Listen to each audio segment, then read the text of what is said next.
The 2020s have brought us banger horror movies like Talk to Me, The Substance, Malignant, and Nope, but buried underneath the surface of these mainstream horror movies are underrated films that deserve your attention too. Even if you feel like you've seen it all, in this video I'm uncovering these underrated horror films so that you know what to watch next.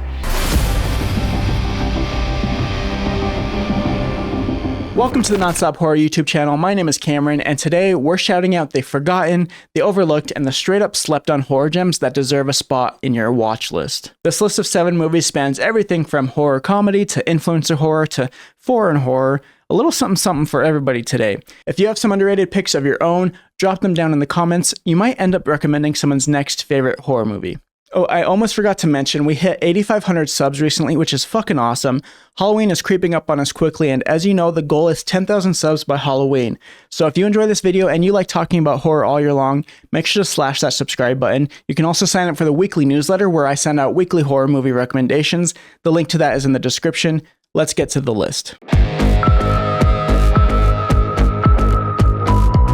Do you think you could stay awake for over 100 hours? That is what this group of 6 young adults are forced to do during a clinical trial gone wrong in the Irish horror film Double Blind. This is for the psychological horror fans, and it is such a fun, trippy ride. So the clinical trial starts pretty typically. The subjects are just pulled up in this facility and given drugs and basic instructions.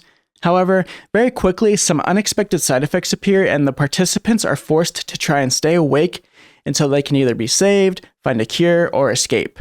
As you can expect, this lack of sleep brings about paranoia, hallucinations, and miscalculated decisions. Not only are the characters paranoid, we as the viewer are as well, as we don't know who to trust, and we're also trying to piece together everything to figure out what is going on. The subjects try various techniques to try to keep each other awake, and we've got a main character who is obviously dealing with some past trauma.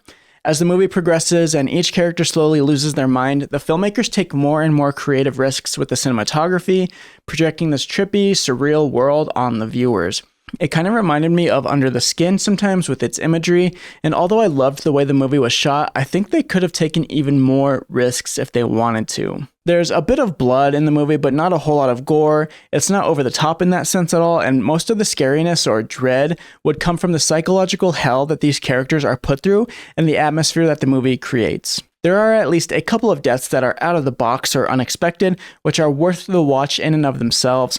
Double Blind has gotten mostly positive feedback from both critics and audiences, so this is an absolute no-brainer to add to your watch list tonight. You can find this on Tubi or Prime Video. Up next, we have an Australian influencer horror flick called Sissy.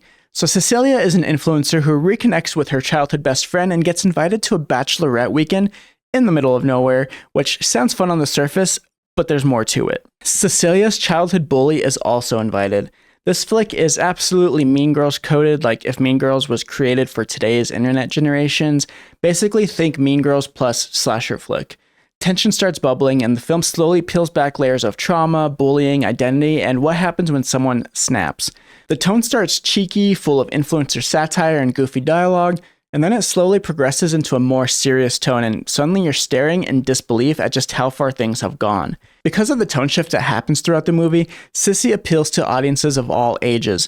The dialogue is surprisingly on point, the kills are fun, and I never found the pacing to be too slow or too fast. The social media satire angle isn't overplayed either. They did a really good job of towing the line between being annoying and funny. If you want a new age slasher flick, check out Sissy on Shudder. Pandemonium is a weird one, and I mean that in the best way possible. This is a French anthology horror film, and it opens with a man dying in a car crash, and then it quickly descends into this fever dream where he's forced to confront his sins, regrets, and the pain he's caused others. Now, the overarching structure of this anthology is super interesting. Our main character is essentially in purgatory, and there's a bunch of these bodies laying around him everywhere, and when he comes in contact with one of these bodies, he experiences their trauma or what led to their death, and we experience 3 of these people's stories within him.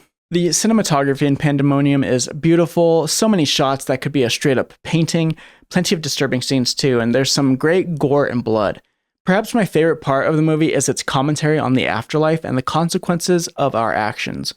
I'm not personally a big religious person, but it's always interesting exploring those ideas, especially through this medium. One downside to the film is that the episodes within the anthology do feel pretty disconnected, albeit interesting within themselves, so it kind of takes you out of the overarching narrative a bit too much if you ask me, but the way that they bring it back and finish the movie more than makes up for it in my opinion. This is kind of an if you're in the mood for it type of movie, but if you're ready for a thought-provoking, bleak, beautiful viewing experience, check out Pandemonium. It's not available streaming, but it's well worth a rent or purchase.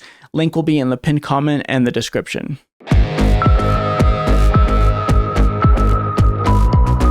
I feel like absolutely no one talks about The Damned, and that's criminal. The Damned was the first horror film to drop in 2025, and yes, horror movies releasing in January of any year can be a major red flag and reason to avoid a film, but this is not the case. Set in a 19th century Icelandic fishing village, the story follows a grieving widow forced to make a harrowing decision after a foreign ship sinks just offshore. She has to decide whether her village helps the crew of the ship or leaves them out to inevitably freeze and die. And what follows is an eerie, slow-burning descent into paranoia, superstition, and survival.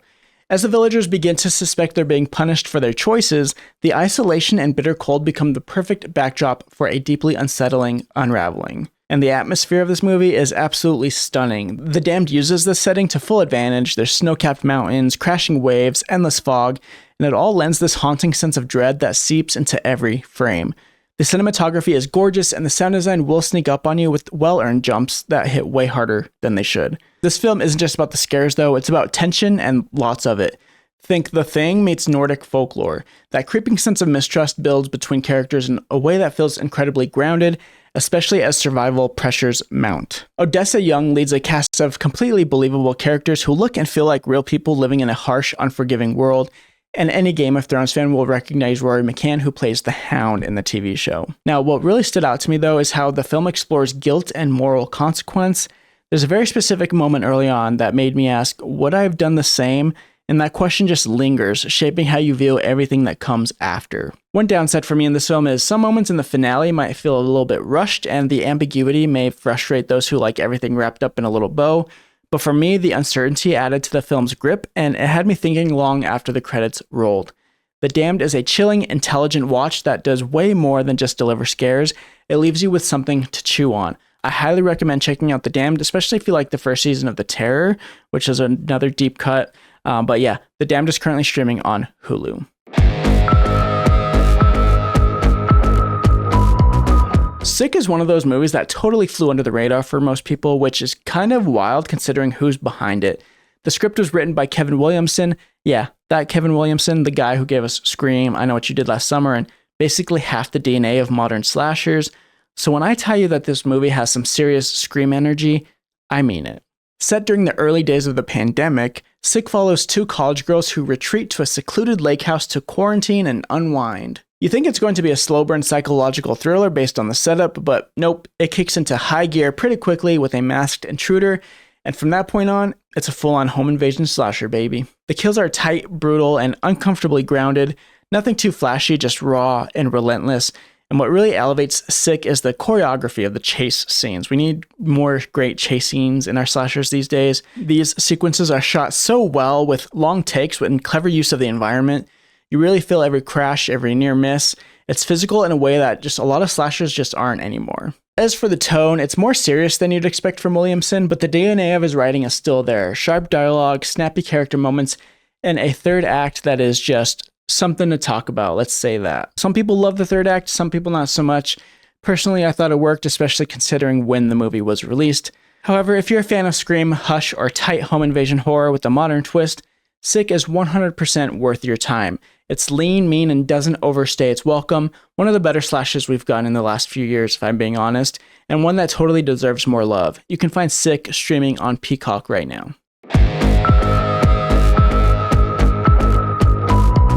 Let me tell you, Slaxx absolutely caught me off guard in the best way. It's one of those films that sounds completely ridiculous on paper, a killer pair of jeans wreaking havoc in a trendy retail store, but somehow it works. Directed by Elza Kephart, Slaxx blends comedy, horror, and satire in a way that's both totally bizarre and oddly satisfying. The setup is simple. Libby, our wide-eyed protagonist, starts her first day at CCC, a painfully on-brand retail chain gearing up for the launch of their new Super Shapers, jeans that fit everyone.